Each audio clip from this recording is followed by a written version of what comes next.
ನಾಡಿನ ಸಮಸ್ತ ಜನತೆಗೆ ನನ್ನ ನಮಸ್ಕಾರಗಳು. ಈಗೇನು ನಾವು ಒಂದು 15 ದಿನಗಳಿಂದ ನೋಡ್ತಾ ಇದ್ದೀವಿ, ಸೌಜನ್ಯ ಕೇಸ್ ಪರವಾಗಿ ಸಮೀರ್ ಅನ್ನೋ ಒಬ್ಬ ವ್ಯಕ್ತಿ ಧ್ವನಿ ಎತ್ತಿದ್ದಾರೆ. ಅವರಿಗೆ first of all big salute. ಈ ಥರ ವಿಡಿಯೋ ಮಾಡೋಕ್ಕೆ ತುಂಬಾ ಧೈರ್ಯ ಬೇಕು. Big hats off to you Sameer.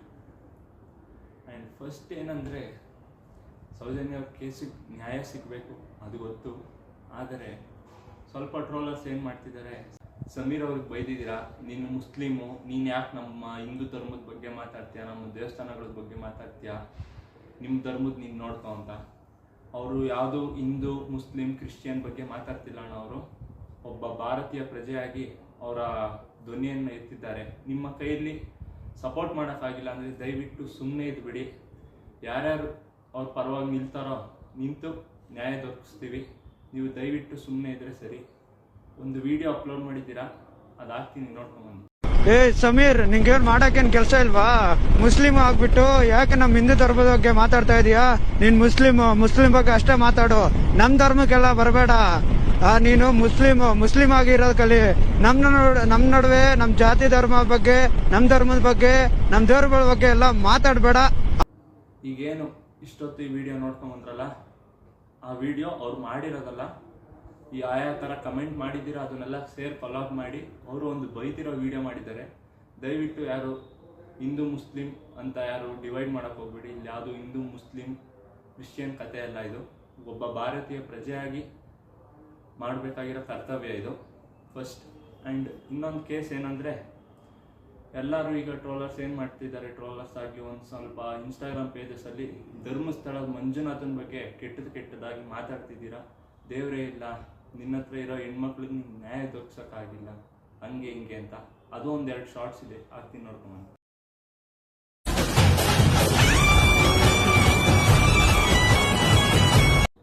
ನೋಡಿದ್ರಲ್ಲ, ಎಷ್ಟು ಬೇಜಾರಾಗುತ್ತೆ ಅಂದರೆ, ದೇವರಿಗೆ ಕೆಟ್ಟದಾಗಿ ಮಾತಾಡೋಷ್ಟು ನಾವ್ಯಾರು ದೊಡ್ಡವರಲ್ಲ, ಮಾತಾಡೋದು ಒಳ್ಳೆಯದು ಅಲ್ಲ. ದಯವಿಟ್ಟು ಹಿಂದೂ ಧರ್ಮಕ್ಕೆ ಬೆಲೆ ಕೊಡಿ. ನಮ್ಮ ದೇವರಿಗೆ ನಾವೇ ಬೆಲೆ ಕೊಟ್ಟಿಲ್ಲ ಅಂದರೆ ಮುಂದೊಂದು ದಿನ ಬೇರೆಯವರ ಕಾಲು ಧೂಳಾಗ್ಬಿಡ್ತೀವಿ. ದಯವಿಟ್ಟು ಅರ್ಥ ಮಾಡ್ಕೊಳ್ಳಿ. ದೇವರು ಯಾವುದನ್ನು ಏನು ಕಾರಣ ಇಲ್ಲದೆ ಏನು ಮಾಡಿರಲ್ಲ. ಒಂದು ಚಿಕ್ಕ ಕತೆ ಹೇಳ್ತೀನಿ, ಕೇಳಿಸ್ಕೊಳ್ಳಿ. ಒಂದು ದೇವಸ್ಥಾನ ಇರುತ್ತೆ, ದೇವಸ್ಥಾನದಲ್ಲಿ ವಿಗ್ರಹ ಇರುತ್ತೆ. ಒಬ್ಬ ಭಕ್ತ ಬರ್ತಾನೆ, ದೇವರೇ ನೀನು ಇಷ್ಟು ವರ್ಷದಿಂದ ಇಲ್ಲೇ ನಿಂತಿದ್ಯಾ, ನಿನ್ಗೆ ಬೇಜಾರಾಗಲ್ವಾ? ಇವತ್ತೊಂದು ದಿನ ಹೋಗು, ಹೊರಗಡೆ ಎಲ್ಲ ಓಡಾಡ್ಕೊಂಬಾ, ನಾನು ಇವತ್ತು ನಿನ್ನ ಜಾಗದಲ್ಲಿ ಇರ್ತೀನಿ ಅಂತ. ದೇವರು ಆಗ ಹೇಳ್ತಾನೆ, ಹೌದಾ ನೀನು ಇರ್ತೀಯ, ಸರಿ, ಆದರೆ ಒಂದು ಕಂಡೀಷನ್, ನೀನು ಏನು ಮಾತಾಡೋಂಗಿಲ್ಲ ಅಂತ ಹೇಳ್ಬಿಟ್ಟು ಹೋಗ್ತಾನೆ. ಮಾನವ ಒಪ್ಕೊಂಡು ಸರಿ ಆಯಿತು ಆಗಿ ಹೋಗ್ತಾರೆ. ದೇವರು ಹೋದ್ಮೇಲೆ ಭಕ್ತ ಅಲ್ಲಿ ದೇವರ ಜಾಗದಲ್ಲಿ ನಿಂತಿರ್ತಾನೆ. ಭಕ್ತರು ಬರ್ತಾ ಇರ್ತಾರೆ. ಒಬ್ಬ ಭಕ್ತ ಬರ್ತಾನೆ, ತುಂಬ ಶ್ರೀಮಂತ. ಅವನ ಜೇಬಿನ ತುಂಬ ದುಡ್ಡಿರುತ್ತೆ, ತುಂಬ ಜನ ಸಂಪಾದನೆ ಮಾಡಿರ್ತಾನೆ. ಅವನು ಬಗ್ಗಿ ನಮಸ್ಕಾರ ಮಾಡಬೇಕಾದ್ರೆ ಅವನ ಮೇಲಿನ ಜೋಬಿನಿಂದ ಒಂದು ಸ್ವಲ್ಪ ದುಡ್ಡು ಕೆಳಗಡೆ ಬಿಡುತ್ತೆ. ಅಲ್ಲೇ ಇನ್ನೊಬ್ಬ ಭಕ್ತ ದೇವರಿಗೆ ಕೈ ಮುಗಿದು ಬೇಡ್ತಿರ್ತಾನೆ, ದೇವರೇ ನನಗೆ ತುಂಬ ಕಷ್ಟ ಆಗುತ್ತಿದೆ, ನನಗೊಂಚೂರು ಹಣ ಕೊಡು ಅಂತ ಹೇಳ್ತಿರ್ತಾನೆ. ಆವಾಗ ದೇವರು ಆ ದುಡ್ಡು ಅವನ ಕಣ್ಣಿಗೆ ಕಾಣೋ ಥರ ಮಾಡಿ ಅವನು ಎತ್ಕೊತಾನೆ. ಅವನು ಎತ್ಕೊಂಡು ಹೋಗ್ಬಿಡ್ತಾನೆ. ಶ್ರೀಮಂತನಿಗೆ ಆ ದುಡ್ಡು ಬಿದ್ದಿರೋದು ಅರಿವಾಗಿರಲ್ಲ, ಅವನು ಎತ್ಕೊಂಡು ಹೋಗಿದ್ದು ಅರಿವಾಗಿರಲ್ಲ. ಅದೇ ಸಮಯದಲ್ಲಿ ಒಬ್ಬ ಮೀನುಗಾರ ಬರ್ತಾನೆ.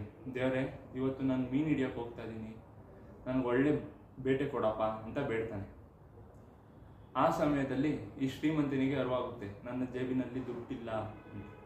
ಆಗ ಅಲ್ಲೇ ಇದ್ದ ಪೊಲೀಸರನ್ನು ಕರೆದು ಮೀನುಗಾರನ ಮೇಲೆ ದೂರು ನೀಡ್ತಾನೆ, ಇವನು ನನ್ನ ದುಡ್ಡು ಎತ್ಕೊಂಡಿದ್ದಾನೆ, ಇವನ್ನ ಅರೆಸ್ಟ್ ಮಾಡಿ ಅಂತ. ಆಗ ದೇವರ ಜಾಗದಲ್ಲಿ ನಿಂತಿದ್ದ ಒಬ್ಬ ಮಾನವ ಹೇಳ್ತಾನೆ, ಇಲ್ಲ ಇವ್ರು ಆ ದುಡ್ಡನ್ನು ಎತ್ಕೊಂಡಿಲ್ಲ, ಬೇರೆ ಯಾರು ಎತ್ಕೊಂಡು ಆಗಲೇ ಅವ್ರು ಹೋಗ್ಬಿಟ್ರು, ಇವ್ರದ್ದೇನು ತಪ್ಪಿಲ್ಲ ಅಂತ ಹೇಳ್ಬಿಡ್ತಾನೆ. ಆಗ ಪೊಲೀಸರು ಮೀನುಗಾರನನ್ನು ಬಿಡ್ತಾರೆ. ಶ್ರೀಮಂತ ಅವನ ಪಾಡಿಗೆ ಅವನು ಹೋಗ್ತಾನೆ. ಅದ ನಂತರ ಸಂಜೆಯ ವೇಳೆ ದೇವರು ಬರ್ತಾರೆ. ಬಂದಾಗ ಮಾನವ ಹೇಳ್ತಾನೆ ದೇವರ ಹತ್ರ, ಇವತ್ತು ನಾನೊಂದು ಒಳ್ಳೆ ಕೆಲಸ ಮಾಡಿದ್ದೀನಿ ಅಂತ. ದೇವರಾಗ ಏನು ಮಾಡಿದ್ಯಾ? ಒಬ್ಬ ಮೀನುಗಾರನನ್ನು ಪೊಲೀಸರು ಅರೆಸ್ಟ್ ಮಾಡ್ತಿದ್ರು, ಅದರಿಂದ ನಾನು ಅವನ್ನ ತಪ್ಪಿಸ್ಬಿಟ್ಟಿದ್ದೀನಿ.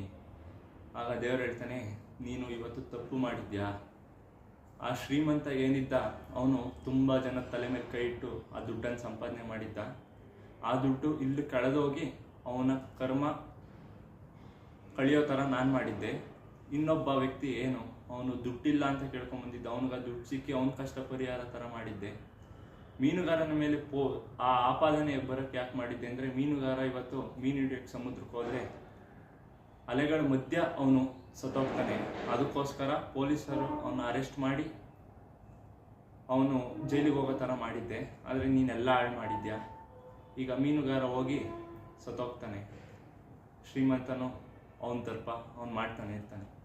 ಅದೇ ಹಂಗೆ ದೇವರು ಏನೇ ಒಂದು ಮಾಡಿದ್ರು ಒಂದು ಕಾರಣ ಇರುತ್ತೆ, ಅದನ್ನು ದಯವಿಟ್ಟು ಅರ್ಥ ಮಾಡ್ಕೊಳ್ಳಿ. ನಂದೊಂದು ವಿಷಯ ಏನಂದರೆ, ನ್ಯೂಸ್ ಚಾನಲ್ ಅವರು ಏನು ಮಾಡ್ತಿದ್ದೀರಾ ಅಂತ.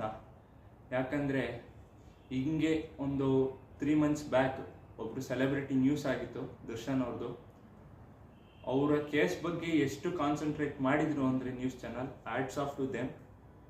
ಅವ್ರ ಮಗ ಎಲ್ಲೋಗ್ತಾನೆ, ಅವ್ರ ಹೆಂಡತಿ ಎಲ್ಲೋಗ್ತಾರೆ, ಅವ್ರು ಏನು ಮಾಡ್ತಿದ್ದಾರೆ, ದರ್ಶನ್ ಅವ್ರು ಜೈಲೊಳಗೆ ಏನು ಮಾಡ್ತಿದ್ದಾರೆ ಅಂತ ಎಲ್ಲ 24/7 ದರ್ಶನ್ ದರ್ಶನ್ ದರ್ಶನ್ ಅಂತ ತೋರಿಸ್ತಿದ್ರಿ.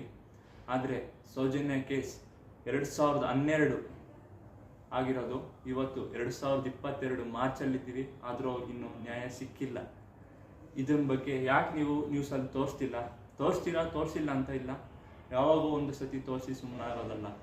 ಅವ್ರಿಗೆ ನ್ಯಾಯ ದೊರಕೋವರೆಗೂ, ಅವ್ರ ಕುಟುಂಬಸ್ಥರಿಗೆ ನ್ಯಾಯ ದೊರಕೋವರೆಗೂ ದಯವಿಟ್ಟು ಈ ಮಾಧ್ಯಮದಲ್ಲಿ ಈ ವಿಷಯವನ್ನು ಹಾಕಿ ಅಂತ ನಾವು ಬೇಡ್ಕೊತೀವಿ. ಆ್ಯಂಡ್ ಇನ್ನೊಂದು ಮೇನ್ ವಿಷಯ ಏನಂದರೆ, ಟ್ರೋಲ್ ಪೇಜ್ಗಳಲ್ಲಿ ಸಮೀರ್ ಬ್ರೋನ ಅರೆಸ್ಟ್ ಮಾಡಿದ್ದಾರೆ ಅಂತ ಹೇಳ್ತಿದ್ದೀರಾ. ಸಮೀರ್ ಬ್ರೋ ಅರೆಸ್ಟ್ ಆಗಿಲ್ಲ, ಅವ್ರಿಗೊಂದು ವಾರಂಟ್ ಇಶ್ಯೂ ಆಗಿದೆ ಅಷ್ಟೇ ಪೊಲೀಸ್ ಕಡೆಯಿಂದ. ಅವ್ರ ಮನೇಲಿ ಆರಾಮಾಗೇ ಇದ್ದಾರೆ. ಗೌರ್ಮೆಂಟ್ ಅವ್ರಿಗೊಂದು ಏನು ರಿಕ್ವೆಸ್ಟ್ ಅಂದರೆ, ಸಮೀರ್ ಬ್ರೋಗೆ ಆದಷ್ಟು ಒಂದು ಸೆಕ್ಯೂರಿಟಿ ಕೊಡೋ ಥರ ಏನಾದರೂ ವ್ಯವಸ್ಥೆ ಮಾಡಿ, ಯಾಕಂದರೆ ಅವ್ರ ಜೀವಕ್ಕೆ ಆಪತ್ತಿದೆ. ಅವ್ರಿಗೊಂದು ಸೆಕ್ಯೂರಿಟಿ ಥರ ಏನಾದರೂ ಅರೇಂಜ್ ಮಾಡೋಕ್ಕೆ ವ್ಯವಸ್ಥೆ ಮಾಡ್ತೀರಾ ಅಂತ ಅಂದ್ಕೊಂಡಿದ್ದೀವಿ ಅಷ್ಟೇ. ಈಗ ಏನು ಸೌಜನ್ಯ ಅವ್ರ ಕೇಸ್ ಆಗಲಿ, ಧರ್ಮಸ್ಥಳದಲ್ಲಿ ಇನ್ನೂ 5-6 ಕೇಸ್ಗಳು, Padmalatha case, bank manager case, ಇನ್ನೂ ಸುಮಾರು 3-4 ಹಲವಾರಿದೆ, ನಮಗೆ ಗೊತ್ತಿಲ್ಲ ಅಷ್ಟೇ. ಅವ್ರ ಕೇಸ್ಗಳಿಗೆಲ್ಲ ನ್ಯಾಯ ಸಿಗಲಿ, ಅವ್ರ ಕುಟುಂಬಸ್ಥರಿಗೂ ನ್ಯಾಯ ಸಿಗಲಿ ಅಷ್ಟು ಬೇಡ್ಕೊತೀನಿ. ಹಸು ಆಗ್ತದೆ ಅಮ್ಮ, ನನಗೆ ನೋವಾಗ್ತದೆ, ನಾನು ಹೇಗೆ ಸಹಿಸಿಕೊಳ್ಳಲಿ ಸರ್? ಯಾವ ತರ ಕೊಂದಿದ್ದಾರೆ ಅಂತ ಯಾವ ಹೆಣ್ಮಕ್ಳು ಆ ತರ ನೋಡ್ತಾರೆ ಸರ್? ನಾವ್ ಏನ್ ತಪ್ಪು ಮಾಡಿದೀವಿ ಧರ್ಮಸ್ಥಳದಲ್ಲಿ? ಸೌಜನ್ಯನ್ನ ಎಳ್ಕೊಂಡು ಹೋಗಿ ಹೆಣ್ಮಕ್ಳನ್ನ ಕೈ ಕಟ್ಟಿದಾರ್ರಿ. ಅದು ಎಂತ ಎಷ್ಟು ಬೇಡ್ಕೊಂಡಿರ್ಬೇಡ ಆಕೆ ಕಾಪಾಡಿ ಅಂತ, ಅದೆಷ್ಟು ಕೂಗಾಡಿರ್ಬೇಡ. ಬಟ್ಟೆ ಪೂರ್ತಿ ಹರಿದೋಗ್ಬಿಟ್ಟಿದೆ, ದೇಹದ ಬೇರೆ ಬೇರೆ ಭಾಗಗಳನ್ನ ಕಚ್ಚಿ ಬಿಟ್ಟಿದ್ದಾರೆ. ನಾನಿಲ್ಲಿ ರಿಯಲ್ ನೇಮ್ಸ್ ನ ಬಳಸ್ತಿಲ್ಲ, ಆದ್ರೆ ನಾನು ಯಾರನ್ನ ಪಾಯಿಂಟ್ ಔಟ್ ಮಾಡಿ ಹೇಳ್ತಿದ್ದೀನಿ ಅನ್ನೋದು ಮಾತ್ರ ನಿಮಗೆ ತುಂಬಾ ಕ್ಲಿಯರ್ಲಿ ಅರ್ಥ ಆಗುತ್ತೆ. Don't worry.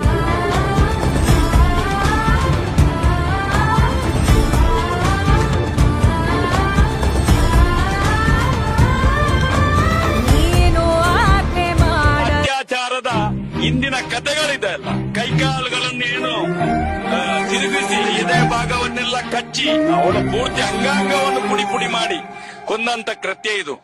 ಯಾವುದೋ ಭಯೋತ್ಪಾದಕರು ಕೂಡ ಇಂಥ ಕೃತ್ಯವನ್ನು ಮಾಡುವುದಿಲ್ಲ. ಇಂತಹ ಘಟನೆ ನಡೆದದ್ದು ಪಾಕಿಸ್ತಾನದಲ್ಲಿ, ಅಫ್ಘಾನಿಸ್ತಾನದಲ್ಲಿ ಯಾರೋ ಭಯೋತ್ಪಾದಕರಿದ್ದಲ್ಲಿ ನಡೆದಂತ ಘಟನೆ ಅಲ್ಲ. ನಮ್ಮ ಭಾರತ ದೇಶದ ಕರ್ನಾಟಕ ರಾಜ್ಯದ ದಕ್ಷಿಣ ಕನ್ನಡ ಜಿಲ್ಲೆಯ ಬೆಳ್ತಂಗಡಿ ತಾಲೂಕಿನ ಧರ್ಮಕ್ಷೇತ್ರದಲ್ಲಿ